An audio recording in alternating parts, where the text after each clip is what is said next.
రోజు రోజుకు భూమి జాగలకు ఇల్వ మస్తు పెరుగుతున్నది.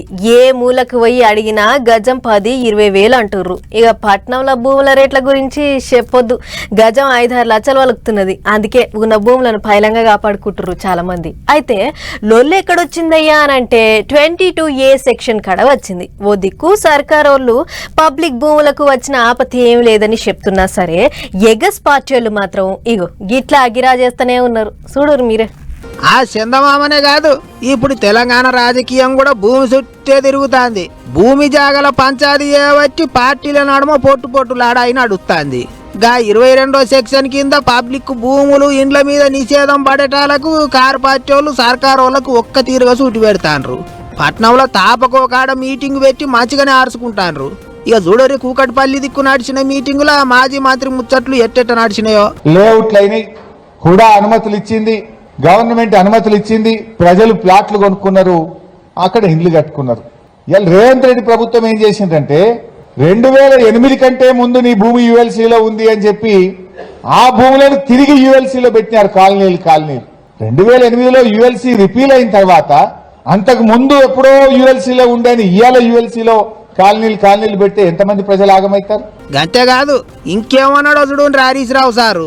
40-50 సంవత్సరాల నుంచి ఆ ఇళ్లలో అపార్ట్మెంట్లలో డబ్బులు పెట్టి కొనుక్కొని డబ్బులు రిజిస్ట్రేషన్ డిపార్ట్మెంట్ కట్టి మున్సిపల్ డిపార్ట్మెంట్ కట్టి ఆ ఇల్లు కట్టుకొని ఆ ఇళ్లలో దశాబ్దాలుగా జీవిస్తున్నటువంటి ఈ ప్రజల ఆస్తులను రాత్రికి రాత్రి నువ్వు కబ్జా పెట్టినవు. ఈ ప్రజలు కాదు కబ్జాదారులు, నువ్వే కబ్జాదారుడిగా మారినవు. గట్టిగానే ఆర్చుకుంటారు ఎగస్ పార్టీ వాళ్ళు. అయితే ప్రైవేటు భూములు గాని పబ్లిక్ భూములు గాని ఒక్క గజం కూడా పోదు. ఎవ్వలకు అన్యాలం కాదు, పరేషాన్ కావద్దు అంటున్నారు సర్కారు వాళ్ళు. ఆఫీసర్ల లాపర్వ చేయబట్టి గట్లయింది కానీ ఇంకోటి కాదన్నట్టు చెప్పుకొస్తుండ్రు. లిస్టు సరి చేస్తుండ్రట. కానీ నిషేధం పడ్డ భూములను బయటికి తీయాలంటే మళ్ళీ అర్జీలు పెట్టుకోవాలి, ఆఫీసుల చుట్టూ తిరగాలి అని ఏటికంటాళ్ళు. తప్పు చేసిన ఆఫీసర్లే సరి చేయొచ్చు కదా అని అడగబట్టిర్రు జనాలు. పెద్ద ముచ్చట ఏంటిదంటే రెవెన్యూ శాఖలో పనిచేస్తాన్న ఆఫీసర్లు ఏంటికట్లా సోయి లేకుండా పనిచేస్తానని చేయి పార్టీ లీడర్లే కొంతమంది నారాజు అవుతుండ్రు. ఇక పెద్ద మనిషి విహెచ్ కాక చూడండి ఏమన్నాడో. గతంలో ఏముంటుంటే పట్టేది పట్టుకొని తప్పు చేయకపోతుంటే అరే నేను చేస్తే ఊళ్ళంతా తద్దురని భయపడుతుంది. ఇప్పుడు ఏమైంది, ఎంఆర్ఓ పెట్టుండు, ఎంఆర్ఓ పోతున్నాడు, సర్వే నెంబర్ 23-24 చేస్తున్నాడు, ఇక వాడు తిరుగుతూనే ఉంటాడు. మళ్ళీ ఇంకోసారి ఎంఆర్ఓ వస్తాడు.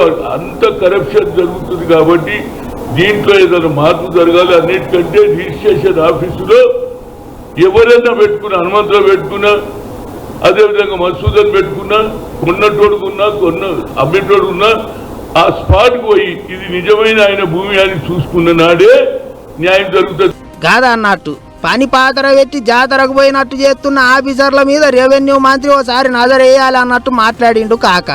మరి ఎట్ట చేస్తారో ఏమో కానీ జల్దీగా పబ్లిక్ భూములను నిషేధం లిస్టులకేంచి తీసేసి పుణ్యం కట్టుకోండి సార్లు అని అడుగుతాండ్రు అందరూ.